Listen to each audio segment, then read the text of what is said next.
Hey everyone, welcome back to the channel. Thanks again for tuning in. If you've been enjoying the content so far, remember to hit the subscribe button just to show your support.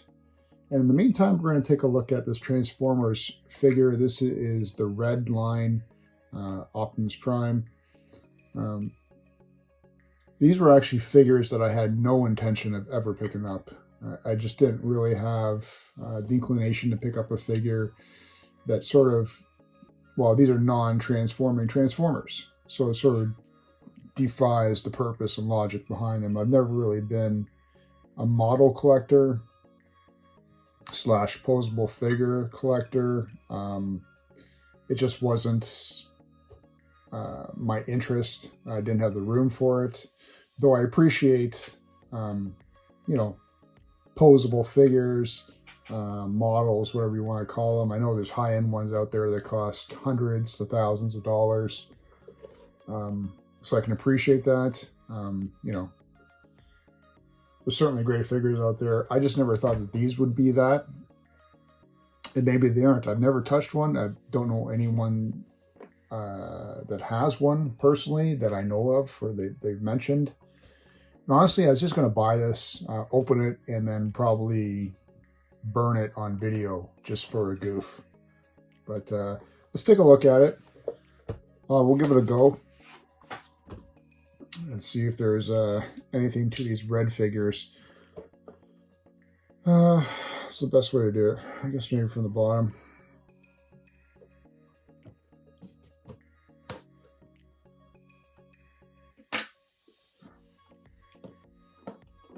I don't know if there's any easy way to open these things. Oh, is there double tape? No. Of course not. All right. I guess I could open it from the side.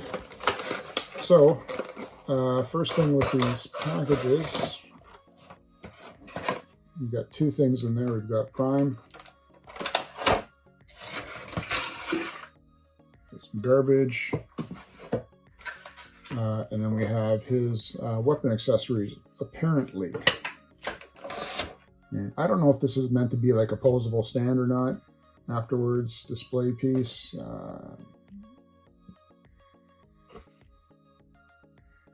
No, it doesn't seem to be. So, what's interesting about these figures, when I was doing some research, I had no idea what this red line was.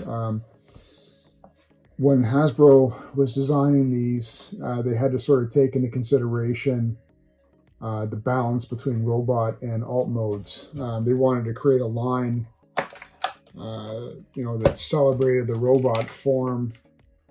Actually got a little bit of weight to it, without having to make any sort of compromises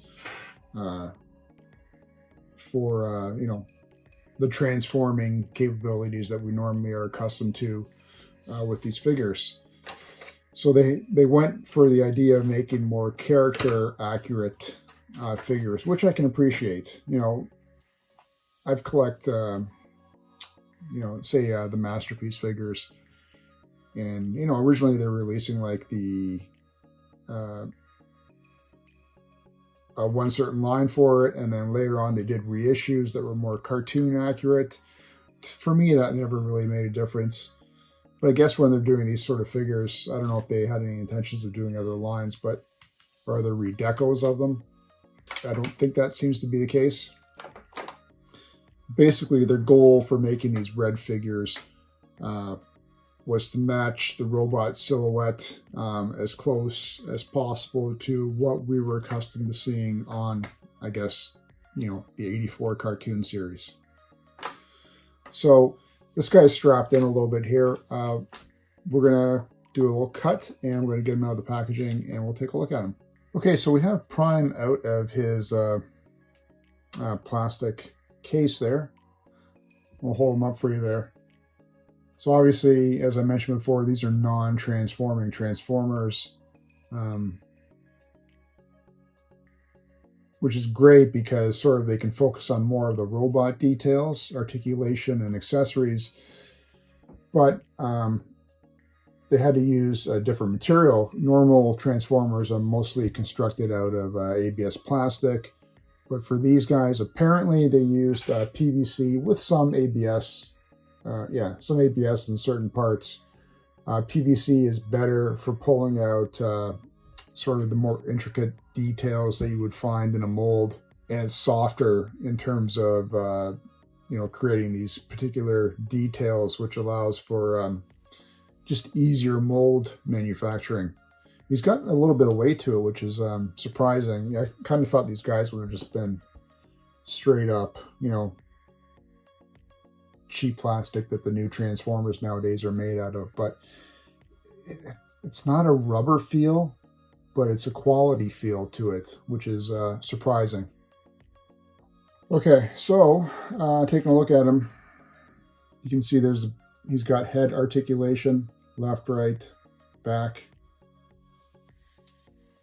forward. Does it turn? Yep, full 360 turn, I hope. Arm articulation is straight up. He has elbow joints, obviously. The hands turn 360, as well as, I'm going to assume they pop out because I've got an additional 2 extra sets. You just straight pull them out? Oh boy. Okay. I think you just straight pulled them out. That was a little scary. These current hands are not meant to hold anything. As you can see, he comes with his gun, his Energon axe, Matrix of Leadership, and then 2 additional hands that are meant for certain purposes. I'm more interested. Let me just straighten the gun out here a little bit. Why is that a little bent for some reason? Anyway, let's we gotta find a hand that can actually hold this gun. And is it this one? Is it this one? Could be that one. I'm gonna assume this one is meant for the Matrix, so he can sort of hold the Matrix as he's pulling it apart, or to release the energy of it. So anyway, let's finish off looking at them, and then we'll decide which hands we want to put in there. Smokestacks don't do anything. Leg articulation, you can do the old kickback.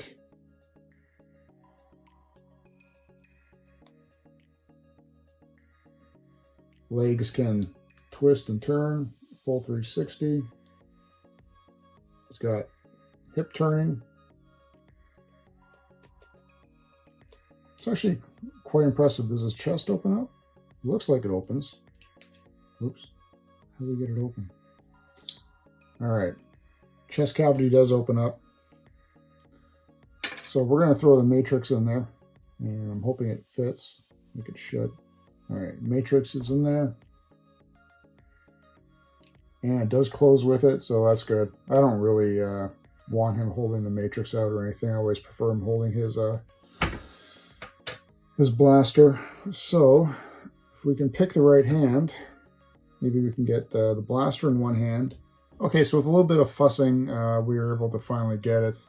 Managed to, what I believe is replicate the same pose that there is on the back of the box with him holding the blaster. And I've done the same there. Stands up really nice, again, with the amount of leg articulation. They did a really good job with that. So I think it'll be a nice addition to the shelf. I guess I probably won't decide to burn it as a goof. I didn't realize, I guess they did the other ones too, right? They've done the Megatron, which I've seen. I guess they've done the Soundwave, which I have not seen, but I know they did do the Cheetor, and they did RC, and I think they did Black Arachnia, but I'm not 100%. I don't know if I have any more desire to collect these guys. Grab Prime because, well, I've got Prime was one of my first Transformers that I had as a kid, so there's that reason. And he was one of my more favorite characters On top of that being Soundwave. So maybe if I see a Soundwave, I'll grab it as well. But, you know, pretty interesting, pretty nice figure. I think if you're into collecting and displaying Transformers on the shelves, this might be one of the figures you'd want to grab from the set. I don't know how further they're going to delve into the red line and what other figures they're going to give you from what they have right now. It could just be they'll do some of the key figures, and I'll leave it at that. But anyway, leave me a comment. Tell me what you think about these guys if you have them. And thanks again for tuning in. We'll catch you again with another video.